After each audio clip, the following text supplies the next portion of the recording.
गुरुरे ब्रह्मा गुरुरे विष्णु गुरुदेव महेश्वरा साक्षात गुरु परब्रह्म तस्मै श्री गुरुवे नमः।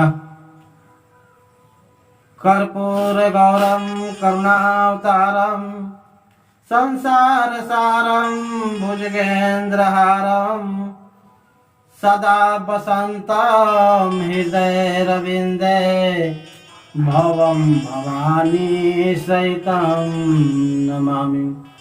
त्वमेव माता च पिता त्वमेव त्वमेव बन्धु च सखा त्वमेव त्वमेव विद्या द्रविणं त्वमेव त्वमेव सर्वं मम देव देव। आज हम आपको लेकर चलते हैं कृष्ण के गांव द्वारिकाधीश में, जहाँ कृष्ण और बलराम जी दोनों आपस में क्या वार्तालाप करते हैं आपको मैं बता रहा हूँ।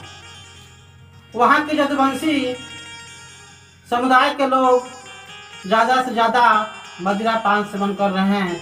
इस पर दोनों भाई विचार कर रहे हैं कि भाई मथुरा में मदिरा पान को सदा के लिए बंद कर दे। और उधर वहाँ के गोप ग्वाल साथ में भगवान कृष्ण के पुत्र शाम गाय चराने के लिए जंगल में गए थे। उसी समय जंगल के रास्ते से दुर्वासा मुनि का प्रवेश हुआ। सभी ने दौड़ते हुए आए कि भाई हमारे मुल्क में दुर्वासा जैसा त्रिकालदर्शी महात्मा आया है। उनके जैसा त्रिकालदर्शी महात्मा इस सृष्टि में कोई था नहीं। वह सभी बात को बताते थे। उसी में ग्वालों ने कहा कि भाई ये तो त्रिकालदर्शी हैं, इनकी परीक्षा क्यों न ली जाए, क्योंकि भगवान श्री कृष्ण के सिवा वहाँ के गोप ग्वाल किसी को न जानते थे, न पहचानते थे, न किसी देवी की न किसी देवता की पूजा करते। वह कृष्ण को ही सर्वोपरि समझते थे और उसकी पूजा करते थे। इस बात पर शाम को कुछ ग्वाल के बच्चों ने उनको साड़ी पहना दिया और उसे नारी का भेष बना दिया। वह एक सुंदर नारी बन गया और एक गोप को उनका पति बना दिया। और महात्मा जी के पास आए और आदर से प्रणामा पाती करके और हाथ जोड़ के बोले कि हे ईश्वर, आप तो त्रिकालदर्शी हैं, आप ये बताएं इस कन्या के गर्भ में कौन सा शिशु पल रहा है, बच्चा पल रहा है या बच्ची पल रही है। इस पर बाबा जी ने कहा और अपने त्रिकाल नेत्रों से देखा, अरे दुष्ट ग्वालों, शर्माओं, मंद बुद्धि वालों, ये तुम क्या कर रहे हो? हमसे मजाक कर रहे हो?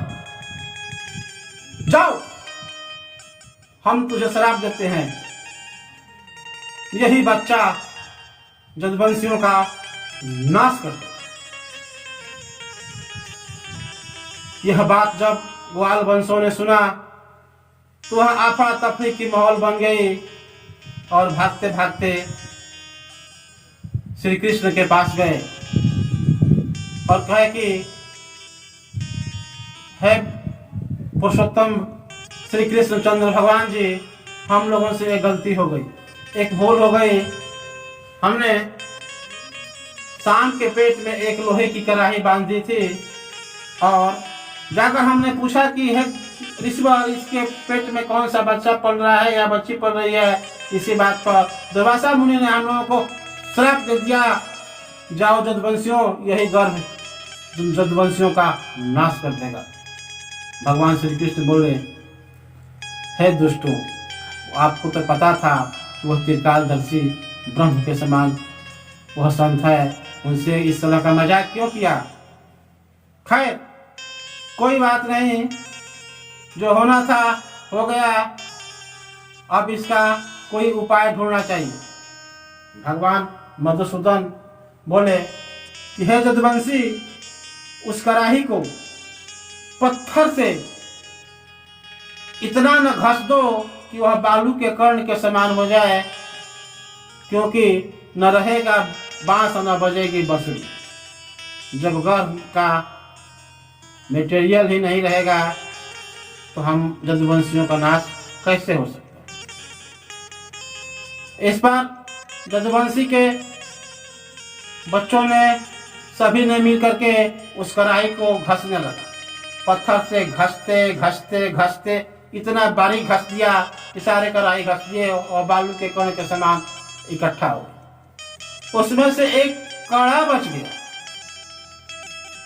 और भगवान श्री कृष्ण बोले कि इसे जमुना नदी के तीर प्रभा क्षेत्र में ले जा करके इनको फेंक दो। भगवान के आदेश के अनुसार उसे प्रभा क्षेत्र में फेंक दिया गया। वह प्रभा क्षेत्र में फेंकने के बाद एक कड़ा बचा था, कड़े को जमुना नदी में फेंक दी गई। जमुना नदी में जब काढ़े गया तो वह चमक रहा था। एक मछली ने आकर कड़े को निगल गई। जब मछली ने कड़े को निगल गई, भक्तजनों क्या हुआ?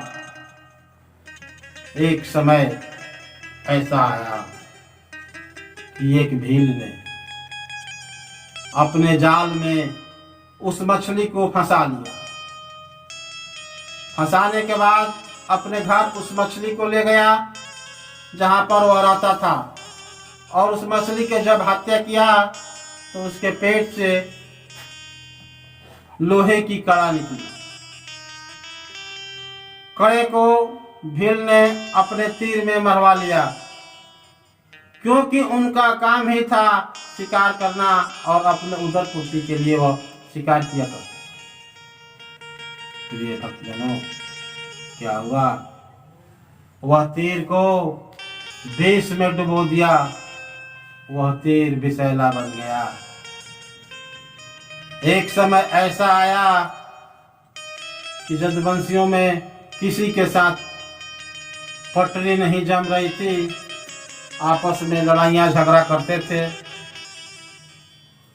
भगवान श्री कृष्णचंद्र जी ने कहे कि हे जदुवंशियों, तुमको तो पता है कि महर्षि का श्राप लगा है। तुम सभी मिल करके जाओ और जमुना नदी में स्नान करके आओ और आपस में प्रेम पूर्वक रहना सीखो। जदुवंशियों ने अपने घर के सभी बच्चों को, जो चलने लायक था, सबको लेकर के और चले गए जमुना क्षेत्र में स्नान करने के लिए। सभी लोग स्नान करके निकलते हैं और बात बिगड़ती है, आपस में लड़ाइयाँ शुरू हो जाती हैं। वह लड़ते लड़ते वहाँ मरते हैं। और वही कराही का जो बुरादा था, वह एक सरकंडे की तरह घास जमा था, जिनकी धार तलवारों की तरह थी। उसी घास से सभी लोग लड़कट करके 56 करोड़ जदुवंशी नाश हो गए। और अंत में 200-400 जदुवंशी बचे थे। भगवान श्री कृष्ण ने वहाँ गए, उन्होंने भी सरकंडा उखाड़ा। वह सरकंडा एक मुसल की तरह बन गया और उस मुसल से भगवान श्री कृष्ण ने सबको मार दिया और जाकर के कदम के पेड़ के नीचे बैठ गया। प्रेमी सज्जनों, जब भगवान श्री कृष्णचंद्र ने कदम के पेड़ के नीचे बैठ गया, झाड़ी लगी थी, झाड़ी में उनके पैरों की तलवा चमकने लगी। जब पैरों की तलवा चमकने लगी, वह भील उसी जगह तीर पर शिकार के चक्कर में घूम रहा था। वह समझा कि कोई हिरन की आंख चमक रही, और भील ने अपनी कमान से तीर को छोड़ दिया और वह तीर जाके श्री कृष्ण के पैरों में लगी। श्री कृष्ण छटपटाने लगे। जब छटपटाने लगे और उनकी जब आवाज उनके कानों तक गई, वह दौड़ते हुए आया और कहा, भगवान मुझसे गलती हो गई, मैंने अनजाने में यह तीर चला दी, क्योंकि हमने समझा कि कोई हिरन की आँख है और हमने तीर छोड़ दी और तीर आपको लग गई। इसमें मेरी कोई गलती नहीं है, मुझे माफ़ कर दो। भगवान श्री कृष्ण कराते हुए कहते हैं कि हे भक्त, इसमें तुम्हारा कोई दोष नहीं है। तुम अगले जन्म में किष्किंधा का राजा वाली था और मैं अयोध्या के राजा दशरथ के पुत्र राम था। हमने तुमको छुप कर बाण मारा था, आज तुमने छुप कर मुझे बाण मार दिया। इसमें तुम्हारी कोई गलती नहीं है। ये तो अगला जन्म का कर्ज हमने चुका दिया, अपना बदला तू ले लिया। इसमें न तेरी गलती है न मेरी गलती है, जैसी करनी है वैसी भरनी है। इस तरह से भगवान श्री कृष्ण को तीर लगी और भगवान स्वर्ग सुधारे। इस तरह से ही जदवंशियों का नाश हुआ। प्रेम से बोलिए राधे राधे, जय श्री कृष्ण।